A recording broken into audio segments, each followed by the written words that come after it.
जय श्री हरि।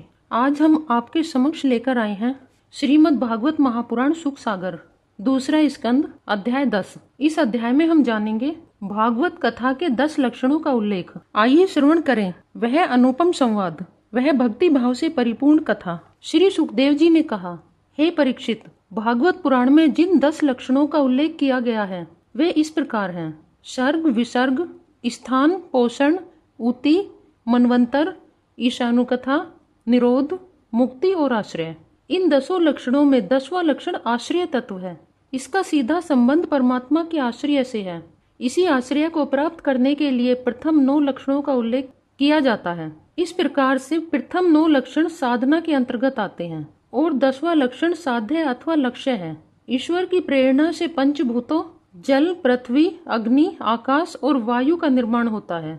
फिर उनके सम्मिलन से विराट शरीर बनता है और शरीर में 10 इंद्रियां, अहंकार और महत्त्व का जन्म होता है। इसे सर्ग कहा जाता है। उस विराट शरीर अथवा पुरुष से उत्पन्न ब्रह्मा जी जिस चराचर सृष्टि का निर्माण करते हैं उसे विसर्ग कहा जाता है। यह सृष्टि स्थायी नहीं है, यह निरंतर प्रतिपल संहार अथवा प्रलय की ओर अग्रसर होती रहती है। इस सृष्टि का पोषण करके भगवान विष्णु इसे मर्यादित किए रहते हैं। इसी से उन्हें विशेष श्रेष्ठता प्राप्त होती है। उसे श्वान का नाम दिया जाता है।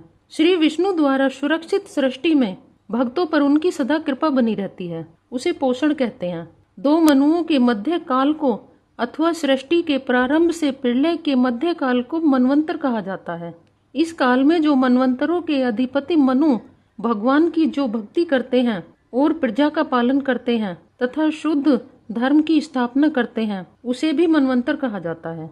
जीवों की वासनाएं अर्थात इच्छाएं जिन कर्मों के द्वारा उन्हें भव बंधन में डाल देती हैं उसे ऊति कहा जाता है। भगवान के विविध अवतारों द्वारा की गई लीलाओं की कथाएं ईशा कथा कहलाती हैं।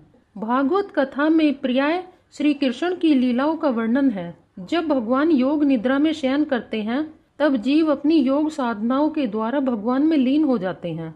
इस लीन हो जाने की अवस्था को निरोध कहते हैं। इसमें साधक अपने मन और संपूर्ण इंद्रियों को नियंत्रित करके परमात्मा में लीन हो जाता है। अज्ञान के द्वारा किए जा रहे कर्मों और भोग विलास में लिप्त हो जाने वाले कर्मों का निष्काम भाव से परित्याग करके अपने आत्म स्वरूप से परमात्मा में स्थित हो जाने को मुक्ति कहा जाता है। हे परीक्षित, इस चराचर जगत की उत्पत्ति जिस तत्व से होती है तथा प्रलय काल में यह जगत जिसमें लय हो जाता है वह परम ब्रह्म ही आश्रय है। शास्त्रों में उसे ही परमात्मा कहा गया है। जो व्यक्ति जीव आत्मा और परमात्मा के भेद को जानता है वह परमात्मा के आश्रय तत्व को जान पाता है। सर्वप्रथम विराट पुरुष ने आश्रय के लिए जल की उत्पत्ति की। उसका पुरुष रूप नर से उत्पन्न होने के कारण नार कहा गया। नार में वह पुरुष 1000 वर्षों तक रहा। इसी से उसे नारायण कहा गया। उस नारायण की कृपा से ही द्रव्य, जल, कर्म, काल, समय, मृत्यु, स्वभाव और जीव प्राण की सत्ता प्रकट होती है। उसकी उपेक्षा होने पर किसी का भी अस्तित्व नहीं रहता। श्री नारायण प्रारंभ में अकेले ही थे। जब उन्होंने बहुत होने की इच्छा की तब उन्होंने अपनी माया से समस्त ब्रह्मांड के बीज रूप वीर्य को 3 भागों में विभक्त कर दिया। आदि दैविक, आदि भौतिक और आध्यात्मिक। इन तीनों शक्तियों से ही जीव, शरीर, इंद्रिय, मन और चराचर प्रकृति का जन्म होता है। इन्हीं तत्वों में जीव अथवा प्राण भगवान का सूक्ष्म रूप है जो आत्मा के रूप में शरीर में रहता है और शरीर तथा समस्त भौतिक पदार्थ परमात्मा के स्थूल रूप हैं। ये दोनों ही भगवान की माया अर्थात शक्ति के द्वारा रचे गए हैं। भगवान स्वयं निष्क्रिय हैं किंतु अपनी शक्ति से वे विविध रूप धारण करते हैं। भगवान का निष्क्रिय रूप सूक्ष्म है, निर्विकार अथवा निराकार है, जबकि उनका सक्रिय शक्ति रूप साकार है। भगवान का यह भौतिक स्वरूप सत्व, रज और तम 3 प्रकार के गुणों से आच्छादित है। सत्व में धर्म है, रज में भोग विलास है और तम में पाप में वृत्तियां हैं। सत्य में मनुष्य परमात्मा के निकट पहुंच जाता है, रज से दूर हो जाता है और तम से नरकगामी हो जाता है। स्वयं भगवान सृष्टि के पालन के लिए, धर्म की स्थापना के लिए विष्णु का मानवीय रूप धारण करते हैं और विभिन्न अवतारों के द्वारा जगत का कल्याण करते हैं। प्रलय का समय आने पर वे रुद्र का अवतार लेकर सृष्टि का संहार करके उसे अपने में लीन कर लेते हैं। हे परीक्षित, विभिन्न महात्माओं ने परमेश्वर का यही रूप वर्णित किया है। परंतु तत्वज्ञानी साधकों को केवल सृष्टि पालन और प्रलय करने वाले रूप में ही भगवान के दर्शन नहीं करने चाहिए। भाव यही है कि मात्र ब्रह्मा, विष्णु और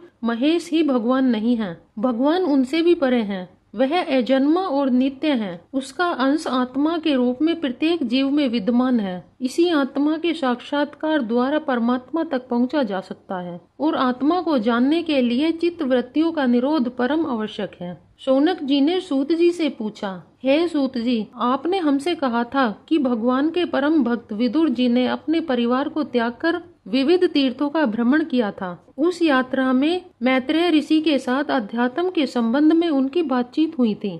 वह कहाँ हुई थी और उन्होंने क्या कहा था? आप विदुर जी का चरित्र सुनाते हुए उस अध्यात्म चर्चा का सार तत्व हमें समझाइए। सूत जी ने कहा, शौनक आदि ऋषियों, राजा परीक्षित ने भी यही प्रश्न श्री सुखदेव जी से पूछा था। उनके उत्तर में श्री सुखदेव जी ने जो कहा उसे ध्यान पूर्वक सुनिए। प्रभु की चर्चा करते हुए आज का यह अध्याय समाप्त हुआ। ओम नमो भगवते वासुदेवाय।